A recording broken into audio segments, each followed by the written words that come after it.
మన ప్రభువును రక్షకుడైన యేసుక్రీస్తు నామములో మీకు శుభములు వందనములు తెలియజేస్తున్నాను. అనుదిన ధ్యానమునకు స్వాగతం. ఆదికాండము 4వ అధ్యాయం ఈ దిన మన ధ్యానాంశంగా ఉంది. ఈ 4వ అధ్యాయం మనకు జ్ఞాపకం రాగానే తప్పకుండా కయ్యూను హెబేలు మనకు జ్ఞాపకం వస్తారు. వారి అర్పణలు కూడా మనకు జ్ఞాపకం వస్తాయి. చాలా స్పష్టంగా 4వ అధ్యాయంలో 3వ వచనం నుంచి కొంతకాలమైన తర్వాత కయ్యూను పొలము పంటలో కొంత యెహోవాకు అర్పణగా తెచ్చెను అని రాయబడింది. అలాగే 4వ వచనంలో హెబెలు కూడా తన మందలో తొలిచూలున పుట్టిన వాటిలో క్రొవ్విన వాటిని కొన్ని తెచ్చెను. యెహోవా హెబెలును అతని అర్పణను లక్ష్యపెట్టెను, కయ్యూనును అతని అర్పణను ఆయన లక్ష్యపెట్టలేదు. కాబట్టి కయ్యూనుకు మిక్కిలి కోపము వచ్చి అతడు తన ముఖము చిన్నుబొచ్చుకొనగా. ఈ అంశాన్ని మరి అనేక సందర్భాల్లో అనేక కోణాల్లో గతంలో మనం ధ్యానం చేసి ఉన్నాం, విని ఉన్నాం. ఎంతోమంది గొప్ప దైవజనులు చక్కటి వ్యాఖ్యానాలు చేశారు. సంఘాల్లో కూడా మనం విని ఉన్నాం. అయితే ఒక్కొక్క ప్రసంగాన్ని మనం వింటున్నప్పుడు ఇంకొకరి ప్రసంగంతో పోల్చి మనము అలా కంపేర్ చేయడం కాదు, కానీ దేవుడిస్తున్న ప్రత్యక్షత ప్రకారం ఆ కోణంలో వాక్యాన్ని విని ఒక ఆత్మీయమైన మేలు పొందటమే. కనుక నా హృదయంలో దేవుడు ఉంచినటువంటి ఆ ప్రేరణ ప్రకారం కొన్ని అంశాలు నేను మీతో మాట్లాడతాను. వాస్తవంగా దేవుడు పక్షపాతి కాదు. ఒకరిని ఒక రకంగా మరొకరిని మరొక రకంగా ఆయన ట్రీట్ చేసేవాడు కాదు. ఎందుకంటే మనము ఏమి ఆయనకి ఇవ్వకపోయినా కూడా అందరినీ ప్రేమించి, క్రైస్తవుల్ని కాదు లోకమంతటినీ ప్రేమించి అందరి కొరకు ఆయన ఆ రక్తం కార్చి ప్రాణత్యాగం చేశాడు. అందులో ప్రేమ ఉన్నదని మనకు స్పష్టంగా అర్థమవుతుంది. అయితే ఇక్కడ హెబెల్ ఎందుకు అంగీకరించబడుతున్నాడు, కయ్యూను ఎందుకు తృణీకరించబడుతున్నాడు? కేవలం ఈ ఆదికాండము 4వ అధ్యాయంలో ఈ పేరాగ్రాఫ్ మాత్రము చదివితే కొంత మనకు కన్ఫ్యూజ్ అయ్యే అవకాశం ఉంది, తప్పుగా అర్థం చేసుకునే అవకాశం ఉంది. ఎందుకంటే వారు ఇచ్చినటువంటి బలి అర్పణలో ఒకటేమో గొర్రె మేకల నుంచి తెచ్చినటువంటి అర్పణ, ఇంకోటేమో పొలములో వచ్చినటువంటి ధాన్యం.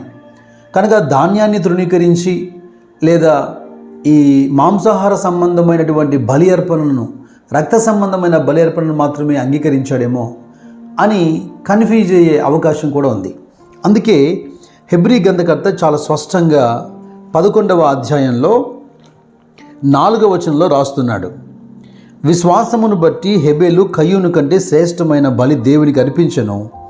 దేవుడు అతని అర్పణల గురించి సాక్ష్యం ఇచ్చినప్పుడు అతడు ఆ విశ్వాసమును బట్టి నీతిమంతుడని సాక్ష్యము పొందెను. అతడు మృతి పొందియు ఆ విశ్వాసము ద్వారా మాట్లాడుచూ ఉన్నాడు. 4వ అధ్యాయం ఆదికాండంలో మనకి విశ్వాసం కనపడదు, కానీ ఆ అర్పణలో ఉన్నటువంటి విశ్వాసాన్ని బై ఫెయిత్ ఇది ప్రభు గణపరుస్తున్నాడు. God respect.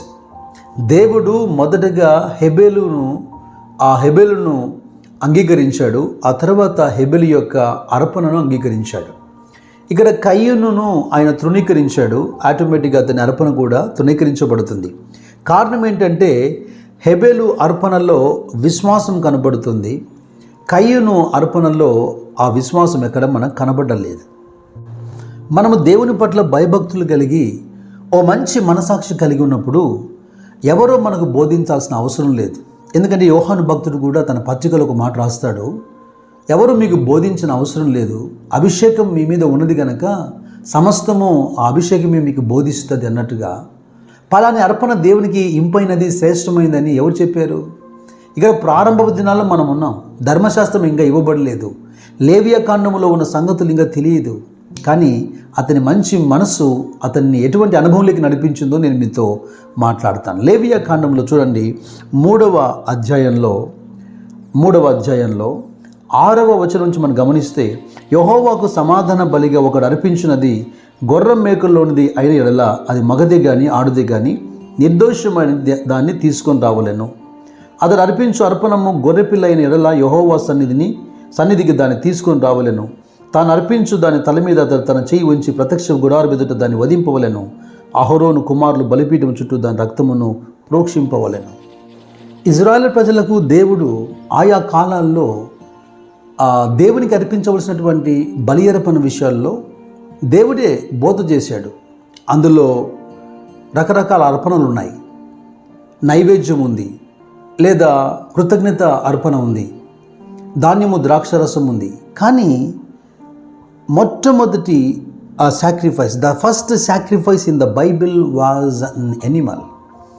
ఆదాము అవ్వలను ఆయన తోటలో నుంచి బయటికి పంపుతున్నప్పుడు వారికి చర్మపు చొక్కాయిలను చేసి ఇచ్చాడు. అక్కడే మొట్టమొదటి బలి అర్పణ మనం చూస్తాం. ఆ బలి మరెవరో కాదు, క్రీస్తుకు సాదృశ్యంగా ఉందని కూడా మనం ఎరిగి ఉన్నాం. ఇప్పుడు హేబేల్ అర్పిస్తున్నటువంటి అర్పణ ఇది దేవునితో సమాధాన సంబంధమైనటువంటి అర్పణ, రక్త ప్రోక్షణకు సంబంధించినటువంటి అర్పణ. ఇది దేవునికి ఇష్టమైనటువంటి సువాసన కలిగిన ప్రీతి కలిగినటువంటి అర్పణ. అతని యందు దేవుని పట్ల ప్రగాఢమైనటువంటి విశ్వాసం ఉంది కనుక ఏ అర్పణ యోగ్యమైందో మంచిదో ఆలోచించి అతడు దేవుని సమీపించగలిగాడు. ఇక్కడ కయ్యూరు విషయానికి వస్తే అతడు సేద్యం చేసేవాడు, తప్పులేదు. అతడు పంటను పండిస్తున్నాడు, తన దగ్గర ఉన్న పంటని తీసుకొని వచ్చాడు. అతడు పంటనే ఇయ్యాల్సిన అవసరం లేదు, లేదా ఆ పంటకు ప్రతిగా అతడు కూడా ఇటువంటి బలి అర్పణ చేయొచ్చు.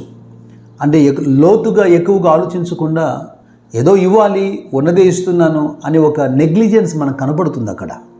నేను ఎందుకు ఈ మాట అంటున్నానంటే, ఈ ఆదికాండం 4వ అధ్యాయంలో 7వ వచనంలో కయ్యూను ఎప్పుడైతే తన మొహం చిన్నబుచ్చుకున్నాడో యెహోవా మాట్లాడుతున్నాడు, నీవు సత్రియ చేసిన ఎడల తల ఎత్తుకొనవా, సత్రియ చేయని ఎడల వాకిట పాపము పొంచి ఉండును, నీ ఎడల దానికి వాంచగలుగును, నీవు దాన్ని ఏలుదు అనెను.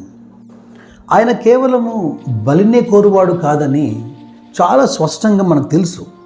మీకాయ గ్రంథంలో మీరు చూడండి, 6వ అధ్యాయంలో ప్రవక్త చక్కటి వివరణ ఇస్తున్నాడు. 6వ వచనం నుండి చాలా బాగా పరిచయమైన లేఖన భాగాలు మనకివి. ఏమి తీసుకుని వచ్చి నేను యెహోవాను దర్శింతును, ఏమి తీసుకుని వచ్చి మహోన్నతుడైన దేవుని సన్నిధిని నమస్కారం చేతును, దహన బలులను 7 దూడలను అర్పించి దర్శింతున, వేల కొలది పొట్టేళ్లను, వేలాది నదులంత విస్తారమైన తైలమును ఆయనకు సంతోషము కలగజేయున. అన్ని క్వశ్చన్ మార్క్స్ ఉన్నాయి చూడండి. నా అతిక్రమమునకై నా జ్యేష్ఠపుత్రుని నేను ఇత్తునా, నా పాప పరిహారముకై నా గర్భఫలము నేను ఇత్తునా. మనుష్యుడా, ఏది ఉత్తమమో అది నీకు తెలియజేయబడి ఉన్నది. న్యాయముగా నడుచుకొనుటయు, కనికరమును ప్రేమించుటయు, దీన మనస్సు కలిగి నీ దేవుని ఎదుట ప్రవర్తించుటయు ఇంతే కదా యెహోవా నిన్ను అడుగుచున్నాడు. పై వచనాల్లో భక్తుని యొక్క ప్రశ్న, కింది వచనంలో దేవుని యొక్క జవాబు. కొంతమంది అనుకుంటుంటారు, ఎలా జరిగినా పర్వాలేదు, ఆ సమయానికి దేవునికి ఒక అర్పణ ఇచ్చేసి, ఈ చిన్నపిల్లల మెంటాలిటీ లాగా ఏదో లంచం ఇచ్చి అధికారుల మెప్పు పొందినట్టుగా ఏదో ఒకటి దేవునికి ఇచ్చేస్తే సరిపోతుందిలే అనుకుంటారు. కానీ ఆయన బలిని కోరువాడు కాదు. హోషేయ కూడా చాలా స్పష్టంగా 6వ అధ్యాయంలో హోషేయ ప్రవక్త అంటున్నాడు, 6వ వచనంలో, నేను బలిని కోరను కానీ కనికరమని కోరుచున్నాను, దహన బలుల కంటే దేవుని గురించిన జ్ఞానం నాకు ఇష్టమైనది. వేల కొలది పొట్టేళ్ళు, 1 కాదు 2 కాదు, ఇక తైలము వేలాది నదులంతా తైలమంట. పాపాత్మురాలు పరిశని ఇంట ప్రభు కూర్చున్నప్పుడు ఒక అత్తరు బొట్టి పగలు కొట్టి పాదాలకు పూస్తేనే ఆ గది అంతా సువాసనతో నింపబడిందని రాశారే. ఇక వేలాది నదులంతా విస్తార తైలం తెస్తాడంట. అయినా సంతోషం కలుగుతుందా దేవునికి? అంటే మనుష్యుడా, ఆయన బలిని కోరు, పొట్టేళ్ల రక్తం నాకు అవసరమా అంటున్నాడు. సమస్తమును సృష్టించిన వాడు ఆయనే కదా. అయితే ఎందుకు ఇలా మాట్లాడుతున్నాడంటే, బలి అర్పణ కంటే అర్పించువాడే, వాని హృదయమే ఆయనకు ప్రాముఖ్యమైంది. యెషయా గ్రంథము 1వ అధ్యాయము 11 నుంచి 13 వచనాలు ఒకవేళ చూడగలిగితే, యెహోవా సెలవిచ్చిన మాట ఇదే, విస్తారమైన మీ బలులు నాకేలా, దహన బలులకు పొట్టేళ్లను, బాగుగా మేపిన దూడల క్రొవ్వును నాకు వెకసమయ్యను. కోడల రక్తమైందైనను, గొర్రెపిల్లల రక్తమందైనను, మేకపోతుల రక్తమందైనను నాకు ఇష్టం లేదు. నా సన్నిధిని కనబడవలని మీరు వచ్చుచున్నారే. నా ఆవరణను త్రొక్కుటకు మిమ్మల్ని రమ్మన్న వాడెవడు? మీ నైవేద్యము వ్యర్థము, అది నాకు అసహ్యము పుట్టించు ధూపార్పణము, దాని ఇకను తేకుడి. ఇలా చదువుకుంటూ వెళ్తే ఎంత కఠినమైన విషయాలు. దేవుడు నియమించినటువంటి ఒకే ఒక కట్టడ, ప్రజలు ప్రత్యక్ష గుడారం దగ్గరికి వచ్చి దేవునితో సమాధాన పరచబడడానికి దేవుడి నియమించినటువంటి బలిక్రమం ఇది. అయితే అది కూడా ఆయనకు అసహ్యమయ్యేట్టుగా ప్రజలు ప్రవర్తిస్తున్నాడు. దాని అర్థం ఏంటి? వారి హృదయములు ఎంతో దూరం ఉన్నాయి, పెదవుల ఆరాధన మాత్రమే జరుగుతుంది. అందుకే మత్తయి సువార్త 9వ అధ్యాయము 13వ వచనంలో ప్రభు అంటున్నాడు, మీరు వెళ్ళి నేర్చుకోవాలి. ఏంటది?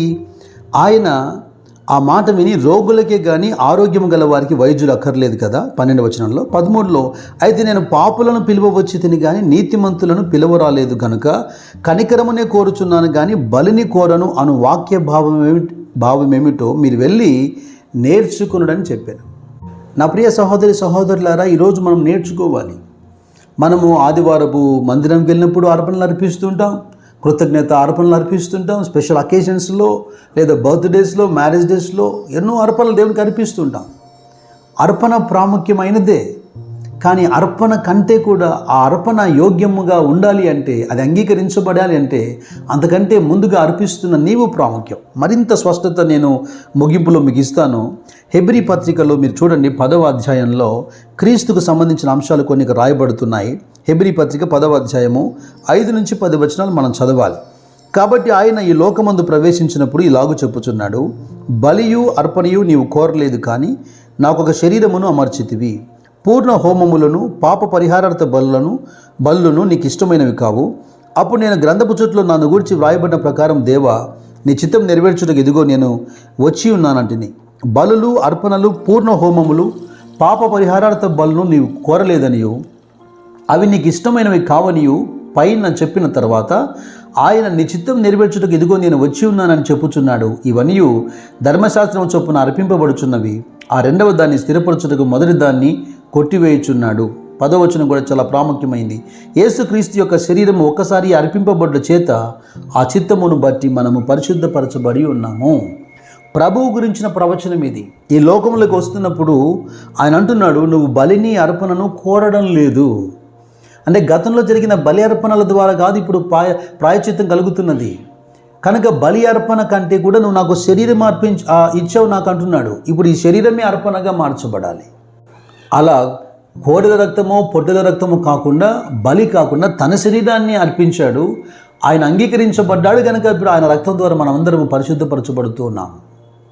కనుక నా ప్రియ సహోదరి సహోదరులారా, ఒకటి భౌతికమైనటువంటి అర్పణలు ఏదైనా దేవునికి అర్పిస్తున్నప్పుడు కానీ, రెండవది ఆత్మ సంబంధమైన అర్పణలు, జిహ్వాఫలములు, స్తుతి ఆరాధనలు అర్పిస్తున్నప్పుడు కానీ, రెండు ప్రాముఖ్యమైనవి. అంతకంటే ముఖ్యముగా అవి అంగీకారం అవునట్లుగా మన శరీరము, మన జీవితము ఆయనకు అంగీకారం కావాలి. ఇది ప్రాముఖ్యమైన విషయం.